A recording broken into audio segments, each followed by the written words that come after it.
مکھڈ ایک تاریخی قصبہ ہے جو اسلام آباد سے 170 کلومیٹر کے فاصلے پر دریائے سندھ کے مشرقی کنارے پر واقع ہے۔ اگر آپ یہ دیکھنا چاہتے ہیں کہ 300 سال پہلے کا کوئی شہر کیسا ہوگا تو اس کے لیے آپ کو مکھڈ ضرور دیکھنا چاہیے، جو اپنی پوری تہذیبی قدامت کے ساتھ آج بھی موجود ہے۔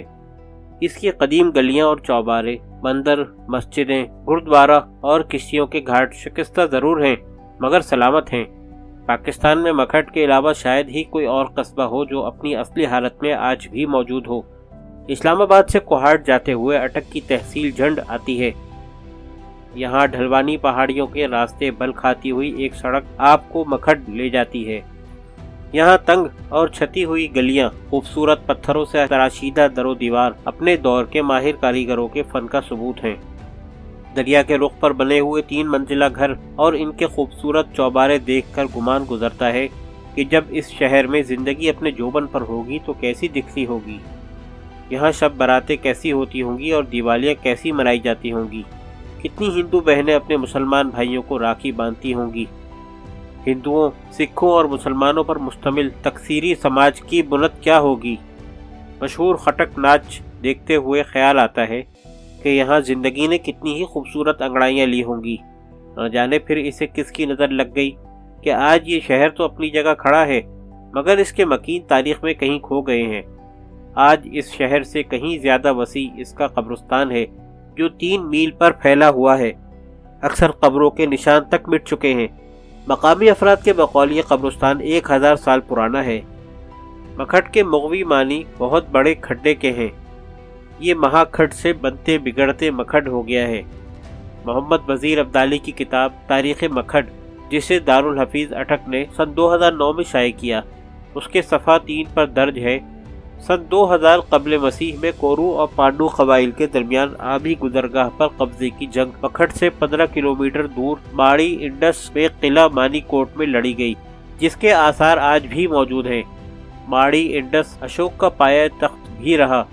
ایران کا شہنشاہ دارا کا امیر البحر آبی راستوں کی تلاش میں مکھڈ سے گزرا تھا۔ مکھڈ اس وقت ہندو مت کا بہت بڑا مرکز تھا۔ سکندر اعظم کی فوج کے کچھ لوگ بھی بھاگ کر مکھڈ میں پناہ گزین ہو گئے تھے۔ 317 میں نوشیروان عادل کے دور حکومت میں مکھڈ سلطنت فارس میں شامل تھا۔ کہتے ہیں مکھڈ ایک تجارتی شہر تھا۔ جتنی تجارت آج کل سڑکوں سے ہوتی ہے، جب یہ نہیں تھی تو دریائی راستے استعمال ہوتے تھے۔ ان دریائی راستوں میں دریائے سندھ سب سے بڑا ذریعہ تھا، جس میں سکھر سے شمال کی جانب چلنے والی کشتیوں کا آخری پڑاؤ مکھڈ تھا۔ یہاں سینکڑوں کشتیاں ہر وقت رواں رہتی تھیں۔ مکھڈ اس وقت افغانستان اور وسطی ایشیائی ممالک سے تجارت کے لیے سب سے اہم آبی بندرگاہ کے طور پر شمار ہوتا تھا، جس کی وجہ سے یہاں ایک بڑی تجارتی منڈی بن گئی تھی۔ کراچی میں آج جو کاروباری اہمیت میمن برادری کو حاصل ہے، کبھی وہی حیثیت یہاں کی پراچا برادری کو حاصل تھی، جن کے کپڑے اور قالینوں کا کاروبار ہندوستان سے چین، افغانستان اور وسطی ایشیائی ممالک تک پھیلا ہوا تھا۔ کالا باغ کا نمک یہاں سے ہی سکھر جاتا تھا اور آگے اسے ہندوستان اور دوسرے ممالک میں خشکی اور سمندری راستوں سے بھیجا جاتا تھا۔ مکھڈ کے بازار میں 200 کے لگ بھگ دکانیں تھیں، جن میں دنیا جہان کا سامان ملتا تھا۔ لیکن پھر ایک تبدیلی آئی جس نے اس شہر کی تجارتی اہمیت ختم کر دی۔ وہ تبدیلی تھی ریل، جس نے پورے ہندوستان کو آپس میں مربوط کر دیا۔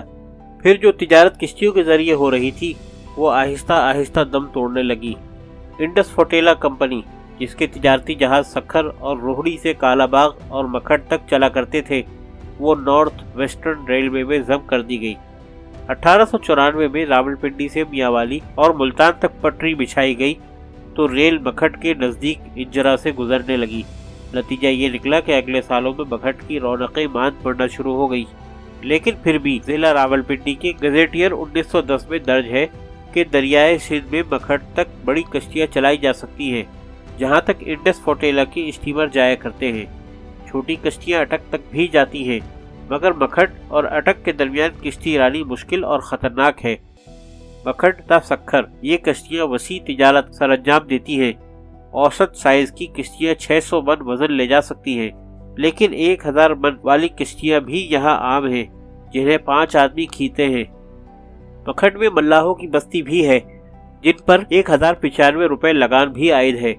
کبھی یہاں کشتیوں کا ایک پل بھی ہوا کرتا تھا جس سے دریا پار کیا جا سکتا تھا، لیکن پھر ریلوے آنے سے وہ ختم ہو گیا۔ بکھٹ میں ایک ہی وقت میں 32 کشتیاں لنگر انداز ہو سکتی تھی۔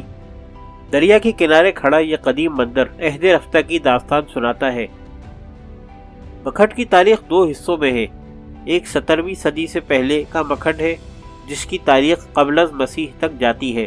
بکھٹ کا پرانا شہر کیسے تباہ ہوا، اس حوالے سے تاریخ خاموش ہے، تاہم یہ بات حقیقت ہے کہ دریائے سندھ میں کئی بار خوفناک طغیانی آئی جس نے اس کے کنارے آباد بستیوں کو تہس نہس کر دیا۔ اٹک کے گزیٹئر 1930 میں رقم ہے کہ 16 جون 1841 میں آنے والے سیلاب سے 4 بٹالین فوج اپنے گھوڑوں اور سامان سمیت بہہ گئی، 1/4 تربیلا بہہ گیا۔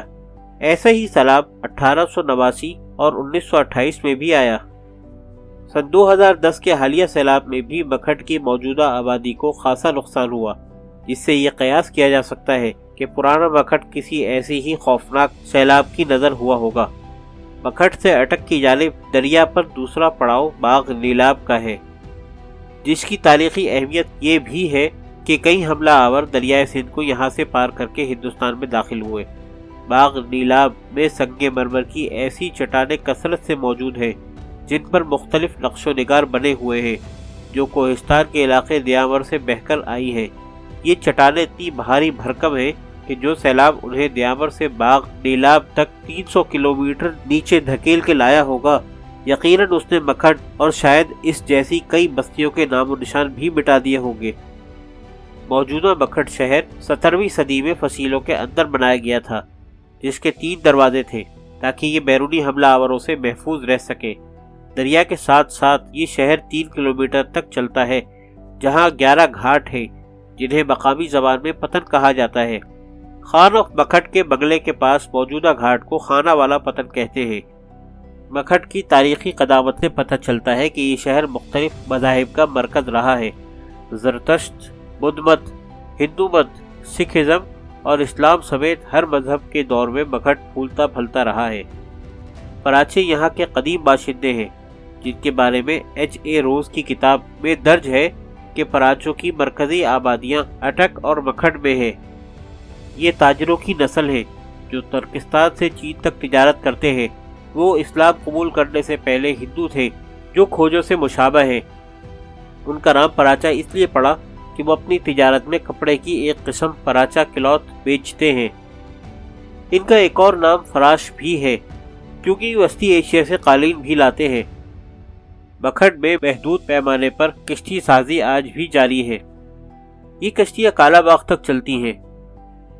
بکھٹ میں صدیوں سے کشتی سازی کی صنعت بھی موجود رہی ہے اور شاید اسی وجہ سے یہاں لوہے کی صنعت بھی پروان چڑھی، اور جب کشتی سازی مان پڑی تو یہاں کے ہنرمندوں نے لوہے کے بڑے بڑے کڑاہے بنانے شروع کر دیے۔ بکھٹ کی مصنوعات میں دوسری مشہور چیز مٹی کی ہانڈیاں ہیں جنہیں مقامی زبان میں کٹوی کہا جاتا ہے۔ بکھٹ سینکڑوں سال ہندو تہذیب و تمدن کا ایک اہم مرکز رہا۔ آج بھی دریائے سندھ کے کنارے پر موجود ایک مندر اس کی گواہی دیتا ہے، جس کی سیڑھیاں دریا کی طرف اترتی ہیں۔ اس مندر کے ساتھ ہندوؤں کا ایک کمپلیکس بھی تھا جس میں ایک بہت بڑی لائبریری بھی موجود تھی۔ یہ ہندو تہذیب کی شان و شوکت ہی تھی جس نے یہاں پر مسلمان مبلغین کو آنے پر اکسایا۔ آج یہاں پر خانوادہ پیر لال بادشاہ، مولانا محمد علی مکھڈی، لکھنؤ والے پیر اور مولوی صاحب کے خانوادہ سمیت 4 روحانی گدیاں موجود ہیں۔ حضرت میاں میر کے مزار کے ساتھ ایک قدیم لائبریری بھی ہے جس میں 11,000 سے زائد نادر کتب ہیں، جن میں قلمی نسخوں کا بھی ایک بڑا ذخیرہ ہے۔ ان نسخوں میں نبی کریم صلی اللہ علیہ وسلم اور حضرت علی رضی اللہ عنہ کی تحریروں کے عکس بھی شامل ہیں۔ یہاں اورنگزیب عالمگیر کے ہاتھ سے لکھا ہوا قرآن مجید بھی ہے۔